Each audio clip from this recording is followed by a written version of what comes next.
Egypt's president claimed broad support from the international community for his vision of the future on Sunday, in a boisterous speech to an investor conference that saw billions pledged to boost an economy left battered by 4 years of turmoil following a popular uprising. A jubilant Abdel-Fattah el-Sissi acknowledged Egypt's road to recovery will be long and costly, but described the 3-day summit as an overwhelming success, recognizing companies and governments for their vote of confidence. "I would like to thank you all who came to the event envoys, deputies, or prime ministers, and of course monarchs and kings and princes," he told a packed auditorium in the Red Sea resort of Sharm el-Sheikh, where crowds gave him several standing ovations. "You have no idea how happy you've made the Egyptian people." At the meeting's closing, a teary-eyed Prime Minister Ibrahim Malab said the conference had netted $36.2 billion in investments that had been signed and were ready to be implemented, thanking allies for the support. Dozens of town residents drove up to the conference center as the meeting closed, waving Egyptian flags, honking their horns in celebration, and causing a brief traffic jam. Many questions had lingered in the run-up to the conference whether it would meet expectations for billions in investment, whether companies would be ready to overlook political risks in a country with a lingering militant insurgency, and whether political leaders would be willing to set aside concerns over human rights and vocally back the leadership of el-Sissi, who overthrew his Islamist predecessor in 2013. "It's a great show of support from investors and world leaders, and an excellent way to hold the government to account for the ambitious policies it has announced," said Angus Blair of investment advisory firm Signet. Besides major Gulf backers United Arab Emirates, Saudi Arabia, and Kuwait, who kicked off the conference by announcing over $12 billion in aid and investment, Western powers including the United States, France, Britain, and Italy also praised the steps el-Sissi has taken over the past year, a message that was echoed by those from international institutions like the International Monetary Fund and the World Bank. El-Sissi has staked his legitimacy on fixing the economy and restoring security to the Arab world's most populous country, and the 3-day conference had sought a clear sign of international confidence in its political stability, after a 2011 revolt that overthrew longtime autocrat Hosni Mubarak, followed by military rule and the 1-year reign of an elected but divisive president, the Islamist Mohamed Morsi.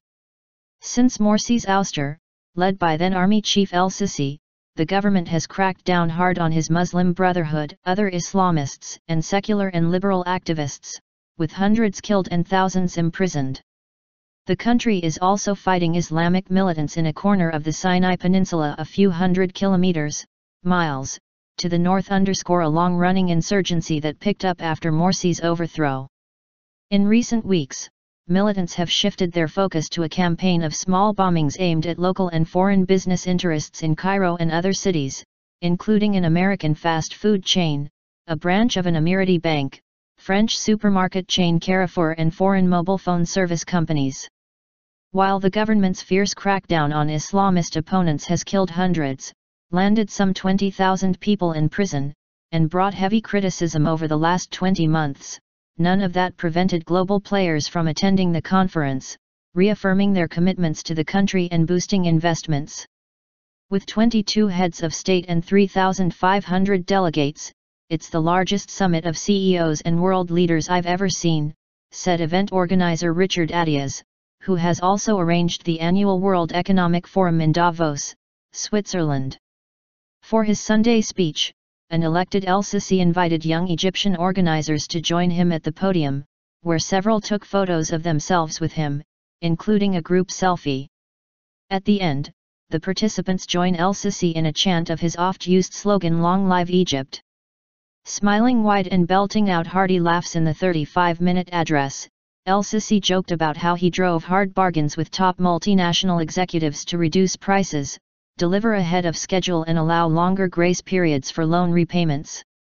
He called for a follow-up conference next year to take stock of the country's economic progress.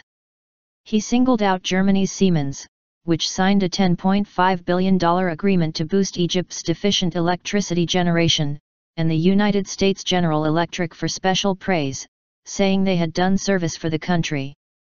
"When somebody stands beside us, they will not be forgotten," he said, applauding Siemens for securing financing for its deal, and adding that Egypt needed as much as $300 billion in investments in the next 5 years to rebuild and give the country's 90 million people a genuine hope to live well.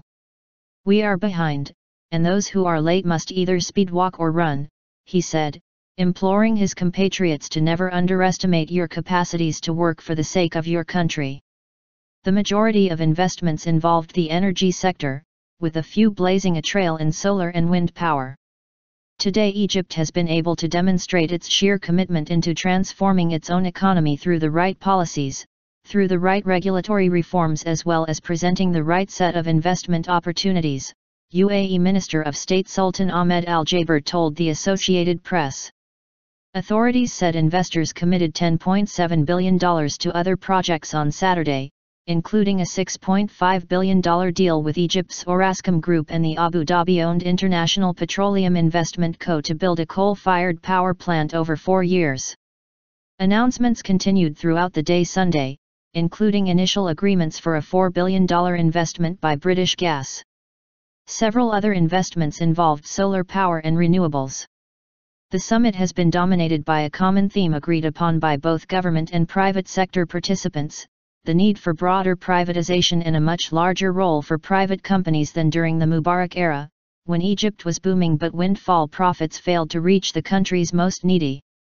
Leaders agreed that inclusive growth should be the goal going forward, as a way to alleviate discontent and prevent a repeat of 2011. In one panel discussion, Investment Minister Ashraf Salman said the bureaucratic system needs to be totally destroyed.